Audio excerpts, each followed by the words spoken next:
Hello, hello, hello. I said hi, guys. Come on. Oh, okay, there we go. There we go.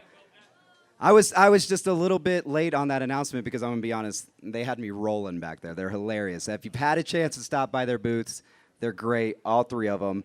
And I can tell by the fact that we're at a 6 o'clock panel here, and this room is packed. I know. So we're ready to see some.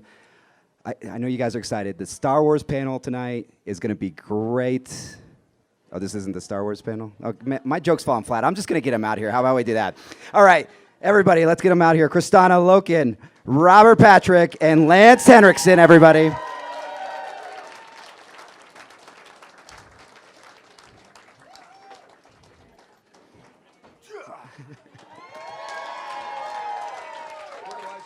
Anywhere. Kristanna, you want to sit in the middle? Well, this is the Batman chair, or you can do the House Lance, Lannister. where do you want to sit? Oh.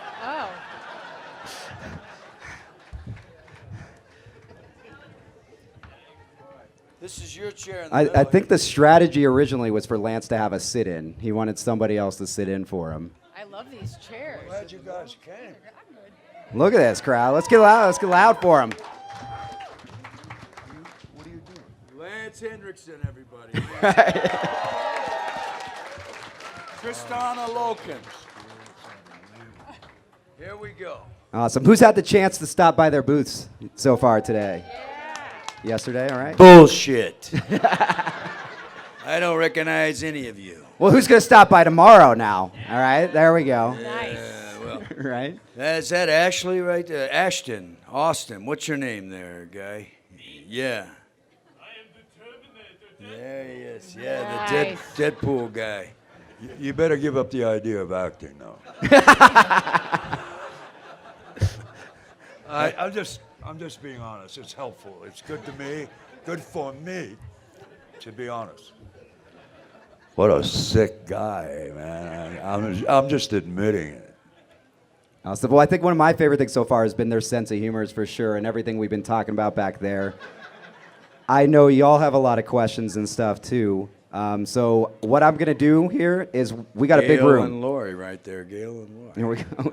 We got a big room, and as they're saying hi to each person out here, I'm going to let you know that we're going to get you a microphone going around, let you do some Q&A, and then in between, I'm going to ask a few questions as well, talk about some of the newer projects that are going on and some cool things that they did, as well as they had some fun trivia back there for me. So there's been multiple movies that they've collaborated on here, at least in pairs. So if you know what they are when you stand up to ask your question, shout out that movie, and they'll let you know if you're right. Let's get it going already. All right? All right. Hands up, everybody. Who wants some questions here? Well, we got Terminator Deadpool right here. Did you like working with Arnold Schwarzenegger? Who's got the king chair?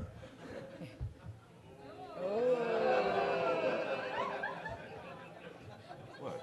I don't have to answer that. What did he right. say? I can't even understand what he said. Here we go again. I'll do this. There he is. There he is. There's my buddy. That's all I wanted to do, is to get you to take that thing Okay. off.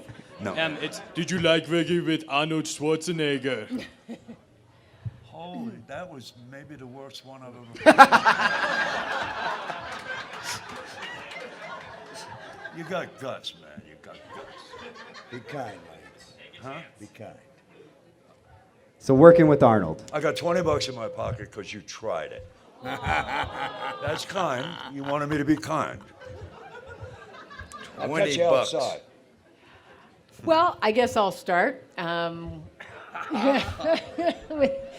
Arnold was great.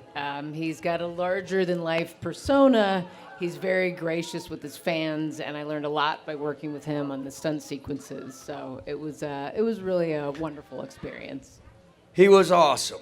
He was fantastic. He was a great guy. Like she said, Kristanna said, he's bigger than life, huge charisma, very giving as an actor, I think. A lot of attaboys when he would see the physical stuff that I was doing, and if he was around, he saw it. But very competitive. Very competitive. Yeah. Yeah.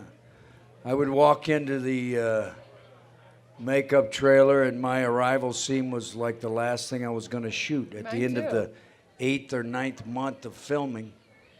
And he'd grab your T-shirt and look at your abs. Very competitive. And also a good practical jokester, too. He liked his pranks and his jokes and everything. Well, we're going to have to hear more about that. Yeah.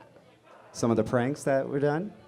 Can you share any of them? I mean, I guess my experience, and I shared this before, but we were doing a big fight sequence, and at the end of the sequence, we were locked in this kind of strange embrace, and they called cut, and he just started dancing with me. So things like that, and he loves his cigars, so you could always kind of smell this waft of cigars before his entrance onto set. There you go. There you go. You again.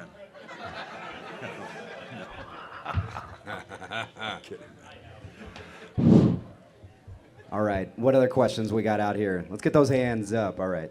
Are we going to talk about Right here. Arnold some more? Do you want to talk about Arnold? Sure, some he's not here.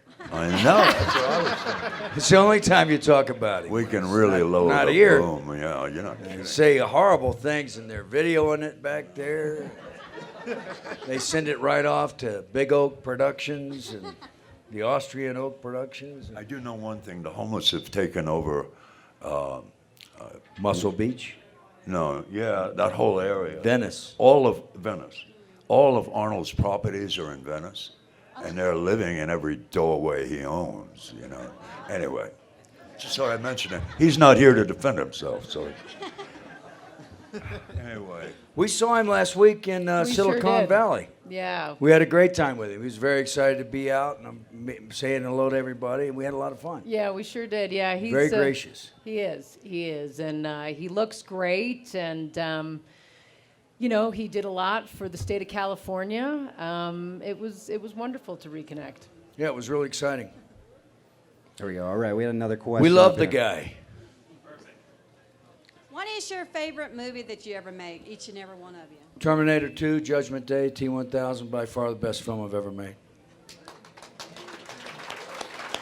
It's a hell of a thing to peak at 30 years old. Let me just say that. You spend the rest of your life trying to outdo that film. It's not easy. True. You know what, Arnold, if I met him, I've never met him. Even on the set, I didn't meet him, really. I was playing a cop that came nowhere near him. I would tell him what kind of governor he was in California. He maybe should have acted a better governor.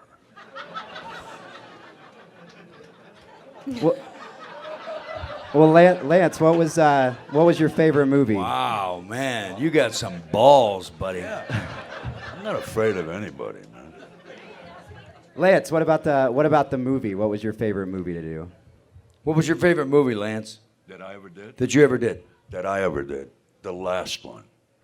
That's a good answer. It's always my favorite. The money's still in my pocket. But you got a big movie with Viggo Mortensen. I don't want to name drop. I just did. I'll let you guys do that. I'm joking. What's the name of that movie? Falling. Falling. Yeah, I'm going to be very dry about it because you can actually go online and read the whole script. It's like that's the way life is now. But they didn't see it yet. Their readings would be crap compared to what we did. I just feel angry all the time. I don't know what's going on. You weren't like this yesterday. What happened, buddy? Chardonnay last night. That's what happened, baby. Well, Kristanna, No, it's a beautiful movie. It's about a family. Yeah. I don't want to give you all the details or spoilers, you know what I mean? But I play the patriarch, and I'm a farmer from upstate New York. And my son is trying to rescue me because my hair went gray. That kind of bullshit. Anyway.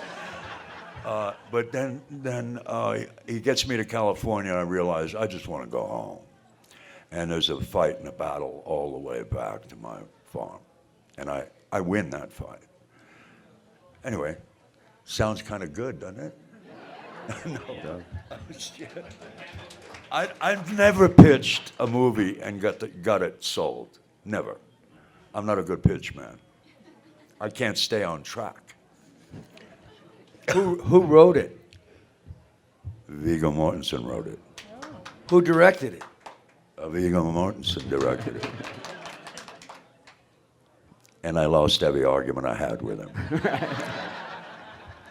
What about you, Kristanna? What was your favorite movie? You know, every film, some more than others, really has a piece of my heart and what I put into it. For me, I really think the best is yet to come. Yeah, I mean, I don't think I could really pick one. There's something special about each of them. It's like children. You don't just Yeah. pick one child. Right. That's what parents tell you, at least, kids. That's what right. All right. We had other hands up. Where are we at with the microphone? I think right there in the middle. Yeah.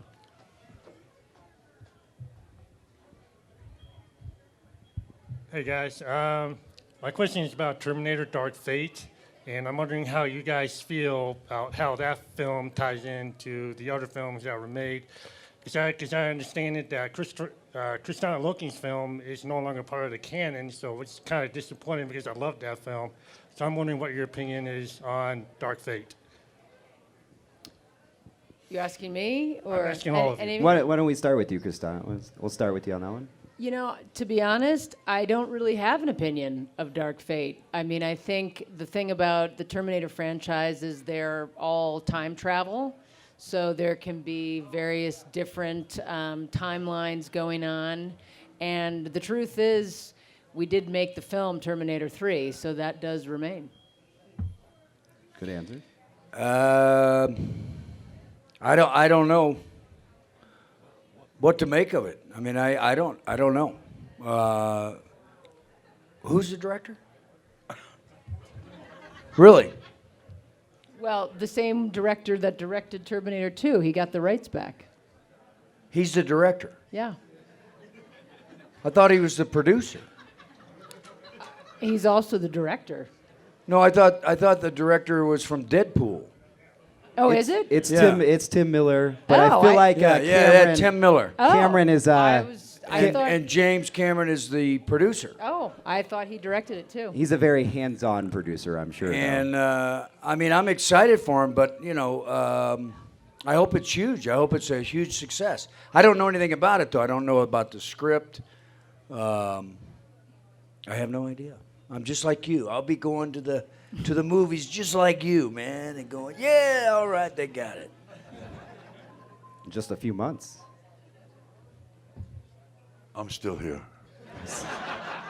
You know, these guys are so sophisticated. I'm like a shoeshine boy by comparison. And when they talk, I can't follow it. I don't know what they're talking about. I think, anybody got an extra hearing aid they could borrow? Never mind. All right. What other questions? I know we saw some other hands up. While you're up here and while you're working your way up front, Robert, we were talking about your new movie that came out just this weekend, right? Tone Deaf. For those of you that came by my table today, I'm sure I told you about it. Comedy horror film written and directed by Ricky Bates Jr., starring myself and Amanda Crew. Came out last night, theaters, on demand, Amazon Plus, wherever the hell you stream your movies. It's there. All right. Question There's up there. that. That's good. Yeah. Yeah. Yeah, you're really excited. Appreciate that. First, I just wanted to say that T2 was a massive part of my childhood, and in large part because of you, Robert. And the question is, I just wanted to know for Kristanna and Robert, what if you approach the role differently than a role where, because in these you don't really have a giant speaking part. So if you approach a role differently where you're not actually doing a lot of dialogue. This was so early in my career that I had never really had a lot of dialogue to begin with. So I just approached it from a physical point of view and what they were asking me to do. Yeah, it was very physical. It was conveying your message through your physicality for the most part. I did a lot of training. I did weapons training with the LAPD with their 45. I did Krav Maga, Israeli martial arts that they teach their military. I did weight training. I had a nutritionist. I put on about 15 pounds of muscle mass and got my body fat down to that of an Olympic athlete, best shape of my life. And the icing on the cake for me was really a mime coach. And that eliminated all the human attributes, like showing exertion while running, blinking while firing a weapon, things like that that we take for granted, to kind of dehumanize her. So it was very, very physical. Well, some great answers there. All right, thank you very much. All right, where were we heading next in here for some questions? Oh, right up front here still. Thank you all for coming by, of course. Thank just you. a fun, you're welcome. I love coming to Colorado Springs. I'm here once a year. Just wanted to know, there's a lot of costumes you could have. If you were to anonymously be incognito here, what would you be, each of you? You know, I kind of like Poison Ivy. I do. Little Mermaid. Ariel. I'll go with those two. Lance, would you do Pumpkinhead?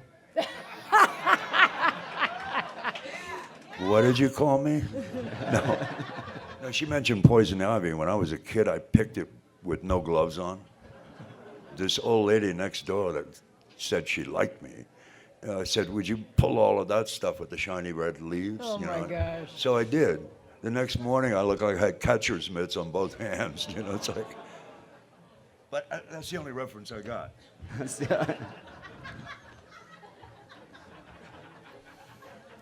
Robert, you look like you're thinking. I never long enough. spoke to her again, Oh. by the way. Never. I have no idea. You have no idea. Zero. What character should he do? Punisher. Punisher? That's a good one. What? Punisher. Oh, Punisher? I love Punisher. And You the did president? No, that's what someone said for Robert. As Arnold? Okay. Arnold was that last suggestion there? All right. There we go. All right. Well, good question. Good question. All right. Other questions here. All right. Back here, and while you're working your way back there, Kristanna, we were also talking about new movies for you, too. So what were you working on? Yeah, I currently have a film on the Lifetime channel called The Madam of Purity Falls. It's a drama thriller. I've got a film coming out later this year called Dark Stories. It's a horror fantasy drama. And I'm producing a film that we're going to be shooting this winter called A Killing Kind. And it's adapted from a novel written by my father, The Boy Next Door, inspired by true events. And it's the study of the mind of a psychosexual serial killer. And so we're producing it with my company, Trio Entertainment, and very excited about that. Incredibly busy. See, that's what I mean. There you go. All right. Were we ready back there? Hey, the Terminator franchise, especially the first three, are among my favorite films of all time. My favorite overall TV series, though, is The Sopranos. So, Robert, I wanted to ask you about your experiences as the character David Scatino on The Sopranos. Where the hell are you? I was looking too. I'm Right here. going, where is that guy? I'm scanning the whole audience going, where is he? Funny stuff, man. What was the question? About your experiences working on The Sopranos. It was excellent. It was fantastic. It came a pivotal point in my career where I had a lot of money offered to do this movie with an actor, and I got offered scale to do HBO. And my acting coach said to me, he said, you know, The Sopranos is a fantastic show. And I said, I've never seen it. It'd only been on one season. He says, it's the best writing you'd ever see in your life. There's really no decision to be made. If they're offering you this role, you got to take it. And at the time, I was a young father, and I said, I don't know, this is a big bucket of money over here. I really feel like it'd be better for my family if I did that. And he said, nah, I don't agree. So I thought about it, and I went and read the script, and then David Chase called me up and he said, you got to make a decision. I got to know now. And I decided to do it, and I was really glad I did, because it was pivotal in my life, because most of Hollywood was watching The Sopranos. Everybody in Hollywood was excited about The Sopranos. And lo and behold, here's this guy from Terminator 2 doing this movie where he gets bitch slapped around and cries like a little girl by James Gandolfini, and they liked it. And the role really served me, because it opened up a lot of doors for me with other directors and other people that took a look at me from a different point of view. And it was a big deal. Big deal. I learned something from that, you know. Don't always chase after the money, and stay true to the art. Your character arc on that was really interesting, and I thought Yeah, he was a pathetic I thought you did a guy. fantastic job. Well, Really great. once I agreed to do it, we went to a Gamblers Anonymous. And I met some guys that were seriously addicted to gambling, and listened to what they had to say, and it really helped me a lot. Everybody else was to blame, you know, Yeah. which is sort of a theme Really with anybody tragic. that's got any kind of an addiction anyway. So, but it was great, and Gandolfini was fantastic. And I think right after that, I got offered the X-Files. So, what the thing is too, though, for me as an actor, because I started in the 80s, and you got to Hollywood and you only wanted to do film, so you tried to stay in film. You didn't want to get involved with doing commercials or TV, because then that would be your gig. It would absorb you wherever you let the business absorb you. So you tried to stay in film. And then after a while, a lot of my films were going right to DVD. And I was like, well, who's kidding who here? These films are shit. You need to find some good material. And this all kind of happened all at the same time. And it made me look at TV from a different point of view. And when I read the X-Files, I went, wow, this is fantastic writing. I should do that as well. So that's the story. Well, thank Great. you. Yeah. I could go on and on and on, but there's two other people up here. All right. What was the next question? I knew it. Yeah, right behind you. Yeah, so I'm going to go taboo. I'm going to talk about non-Terminator. So Blood Rain, great, loved it. Thank you. My boys know you as Cave Gallo from Scorpion. Great job. Love that. Fun show, great to do. Yeah. Thank you, kids, for watching it. I Yeah. really appreciate it. But I actually want to direct this at you, Mr. Henriksen. So big fan of X-Files, both of you. Great. Tell me a little bit about Millennium, though, because that was a great show. 3-year run, fantastic. Oh. Sorry. I dozed off. I sleep with my eyes open. Yeah. Hey.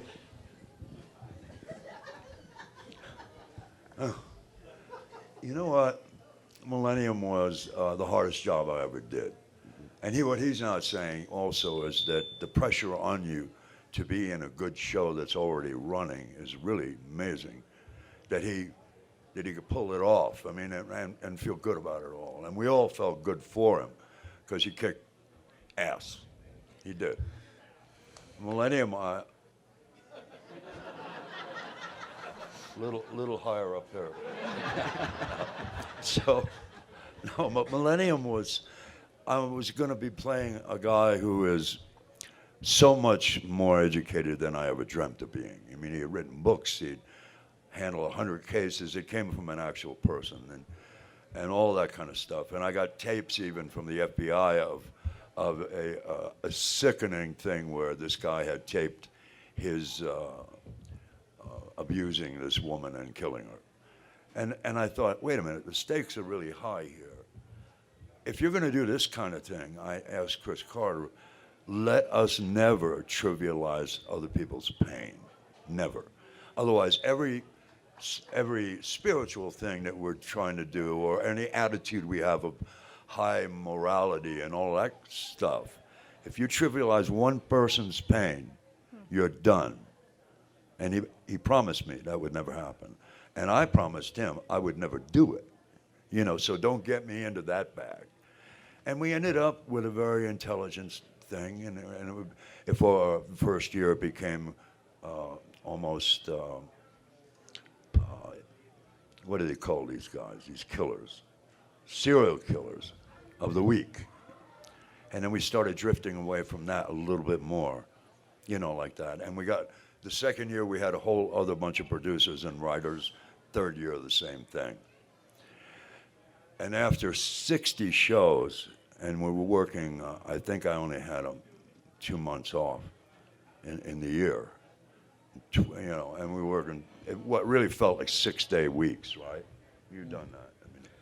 I had 31 forced calls the first year. There you go. Of the X-Files. That's the answer. It's a hard lot work. of It's hard fucking work. work. Maybe you don't want to do it. It's better to watch it than to do it. Well, not really. No. But anyway, it was a great 3 years. And I even went and made the stupid mistake of playing Lincoln for TNT, I guess it was. And I had so little preparation, but you don't get, in fact, there's Lincoln's brother right there. No, anyway, you don't get that offer very often, and the truth is you only get it once. And I thought, like you did, I figured, no, I want to play Lincoln. Well, man, oh God. I just, he's much too tall, you know what I mean? And he's got statues, and everybody has an opinion on him. And he's on every dollar bill or $5 bill, and he's on every penny. And everybody knows everything about him. So I had to find the one thing that will allow me to be Lincoln for a short time. And I did. I found it. I saw the inside of his coat.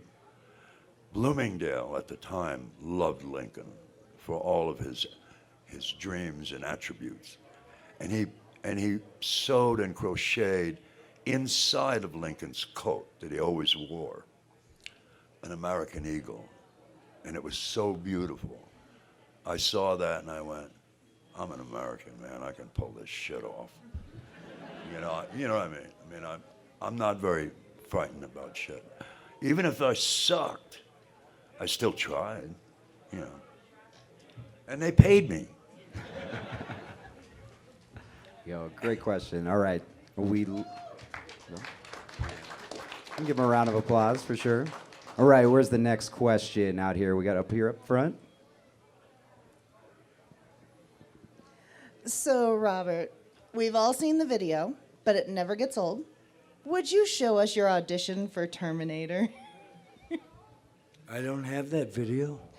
I've seen it online. It was an interview you had done, and you were asked about your audition. Oh. No, I'm too tired. The only other thing is, are you guys going to be at the after party tonight? I'm too tired. I was gonna say, I know. Same answer. Yeah, it's, you know, it's, There we go.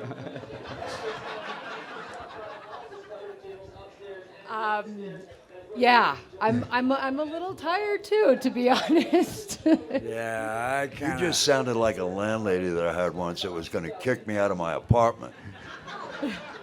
You did. What? I was gonna say y'all have had Great long, work. long days, and I think what was it? A glass of Chardonnay is due again. Sorry. All right. So where was our next question? Okay, back to the back there. And as you heard the time warning there, so we've got time for a few more questions after that, and then we're gonna start to wrap things up here. Go ahead. Okay, my question is for Robert. Like, the T-1000 has been one of the most iconic villains in film, and had the opportunity to play that role. Do you feel that role was a blessing or curse in your career because it was so good? It's a blessing because look what I get to do, and it just keeps going on and on and on and on. I love that guy. The T-1000 is the greatest thing that ever happened to me.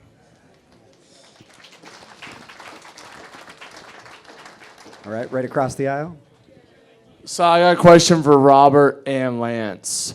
Robert, what was it like being in From Dusk Till Dawn 2? Did you enjoy that?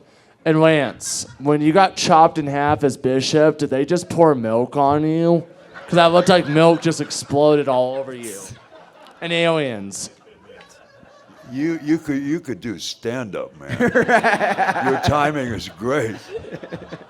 We weren't in the same movie. There's two different movies. Right, I think he was asking two different. He's asking you about Bishop, and he asked me about Dust Till Dawn too. Did you give him an answer? No, you go. You could also do Okay. comedy. This could take a minute. I'll try to speed it up, but to me, Bishop was. How do you play an android? I mean, it's like saying, how do you play a toaster, or a bicycle, So I had to go for the blood of it. I mean, and I realized, okay, I'm going to play myself at 12 years old. I have an adult's body, but I'm 12 years old. And when people were shitty with me or treated me badly or did something that had an inequity in it, I could forgive them because I knew I was going to outlive them. Very practical stuff. And really also I thought, and that was an important one, by the way. And I thought, there's a great innocence in Bishop because he wouldn't hurt anybody. It's not even in his makeup. There's certain rules to an android that those are definite rules. If you break those rules, they could put you in a car crusher. You know what I mean? And they know it. They're not dumb. I may be synthetic, but I'm not stupid, I got you with that one, huh? I made it real serious. I ain't stupid, Anyway, it was the act for me of personalizing the thing rather than going for ticks and, shit, little physical thing. I didn't do any of that. I made him as human as I possibly could in the front of people that don't know anything about me. And I was a servant. Vasquez used to say, run, 'cause I'm going to chase you and shoot at you on the ship. Like I was a training device. Pretty funny. You guys feel sad about that all of a sudden, don't you? I feel it. It's coming at me. What happened? Yeah, never mind. But I pulled it off, I guess, because there was a lot of moments where I could portray those things, those elements. Because I never know what I'm going to do. I really don't. Until we do it. I gather all the things I believe in and get ready to go, and then go. That's it. I don't know. I told you I'm a primitive. I don't know how to act. I don't. Why'd you look at me like that? I was enjoying it. It was great answer. Was it? You guys like it? That's called milking an audience. Robert, what about Dusk Till Dawn 2? I know. What about it? He wanted to know what you thought about being in it. It was great.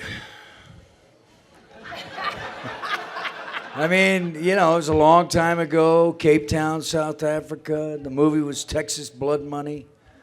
Dusk Till Dawn 2, Robert Rodriguez, Quentin Tarantino. Scott Spiegel wrote it. He was a friend of Quentin Tarantino's that had helped Quentin get an agent that led to the sale of True Romance, so I think he was being paid back for that, and they were producing this movie.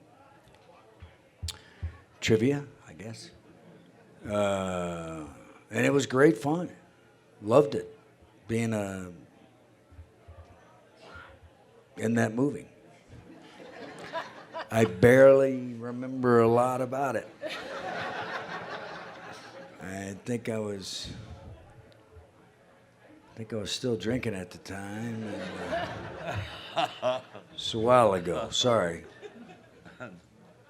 All right, where's our next question?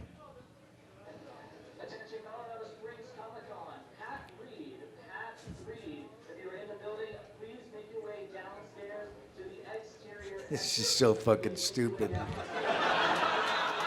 We're like delaying this thing for Pat Reed. I really hope Pat Reed's not in here now. Come on, Pat. All right, the question was, do you want to Sorry. stand up too? Hi, two quick questions. Robert, what was it like to replace Mulder and to work with Scully after it'd been on for so long? And then Kristanna, yep, you said it right. What There's one eye. and what kind of other roles are you interested in doing in the future? Go, Kristanna.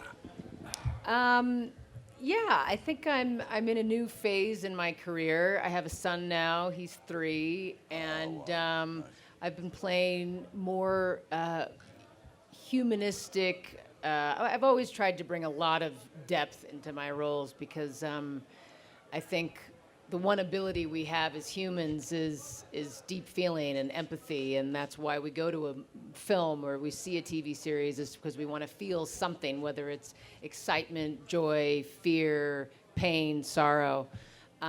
So after having my son, it brought a whole new depth of compassion and joy, and you've got a little one there, I see.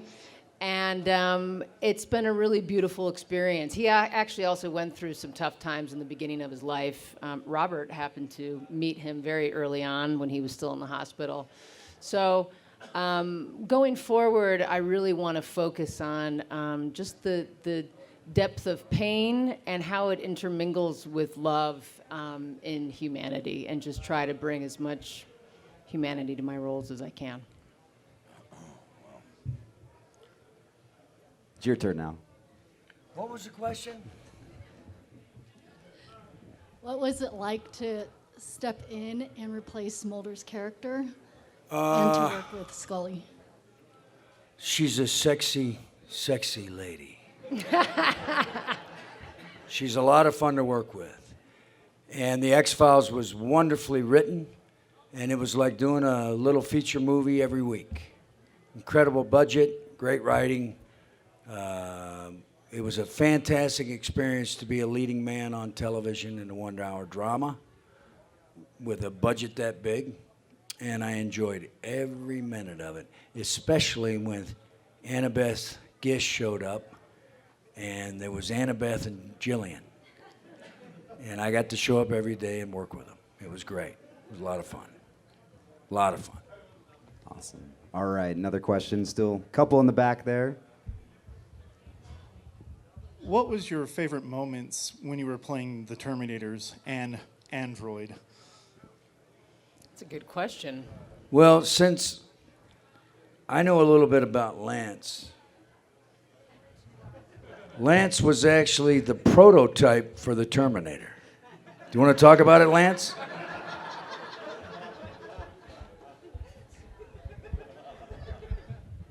What did you say? You were the I prototype. was. You were the prototype. for the Here's what Terminator. happened. Jim Cameron was living in his car. All his art materials were in the trunk. We used to meet, and we'd have a beer and some French fries. If we had a little extra money, we'd have sushi. And we were friends. We knew each other. We met each other.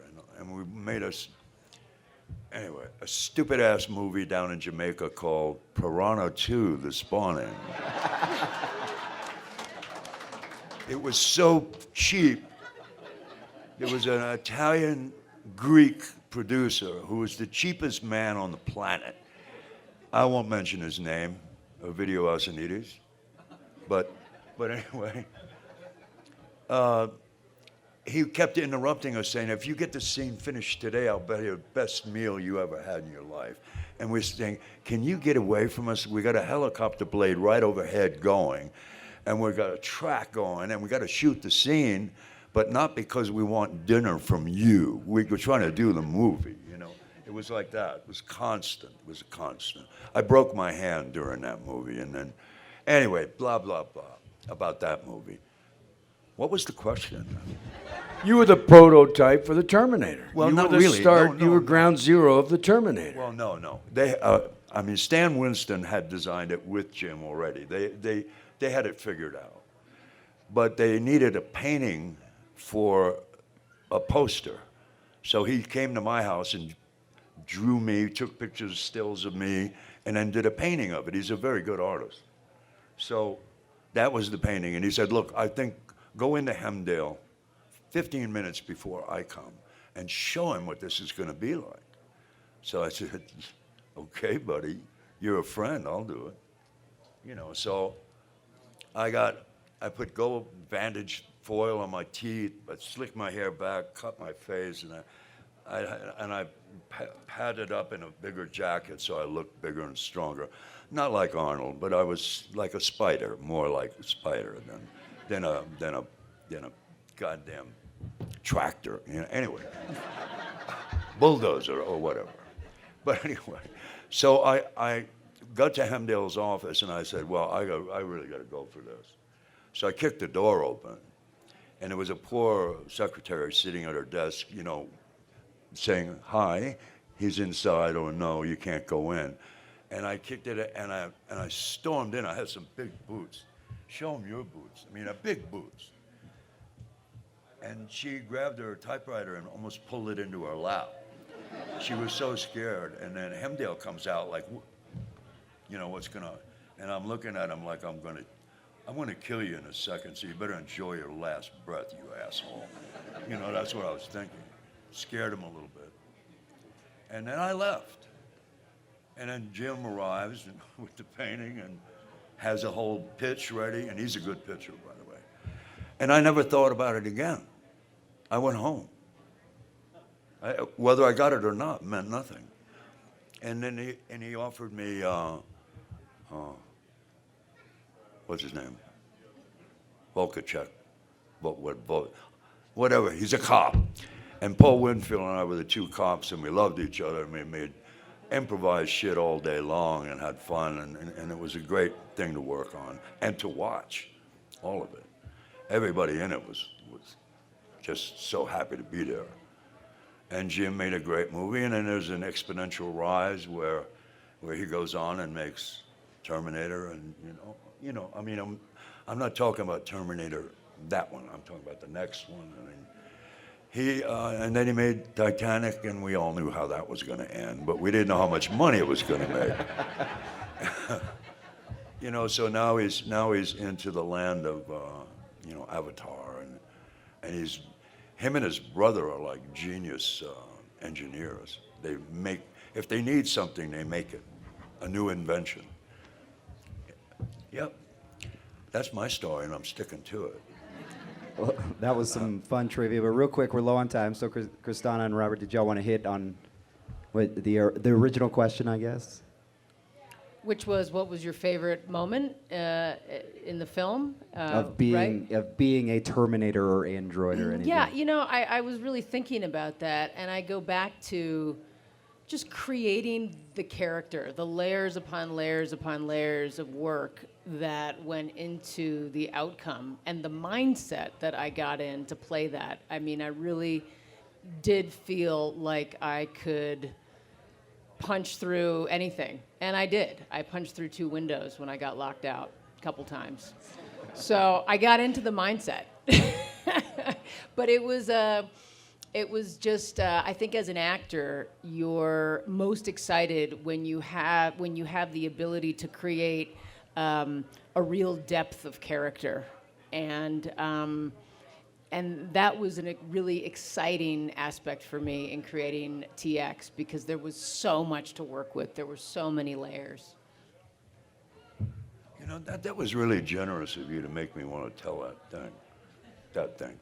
Really well, that's the kind of guy he is. I didn't want to put you on the spot either. I was like, that was a personal story. I didn't know if you wanted to tell it, but I'm glad you did, because I think they all loved it. It was a great one. Good one. My Good one. favorite thing about being a Terminator was being a Terminator. Nice. Awesome. All right, folks, so it's getting close to dinner time. So is there anything else y'all wanted to say before we headed out? Anything you wanted to talk about or touch on? Or keep secrets, I guess? I don't know. Do you What want was to say? that? What was that? I was saying, was there anything any one of you three wanted to say real quick before we headed out for the night? Just want to say I thank you all very, very much for coming out to see us. This only works if you guys come out and see us. It's a wonderful thing to have delayed gratification, run into all you people that I terrorized when you were children. I love the fact that you come up and tell me that. I love the fact that we get to interact because we're film actors. We never get to see you guys and to actually see you. It's wonderful that these people put this event on and bring us all together, and we get to do all this stuff, and it's just fantastic. And yeah. Who are you? I think that Shatner, I don't know if he was here or not, but somebody told me his ego was signing pictures here. I have no idea.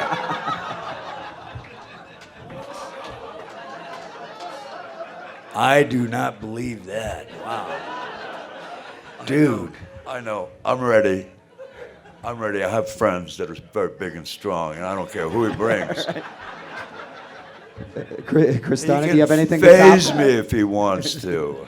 I'll beam him to the moon. Well, I was just going to say something similar to Robert, not Lance.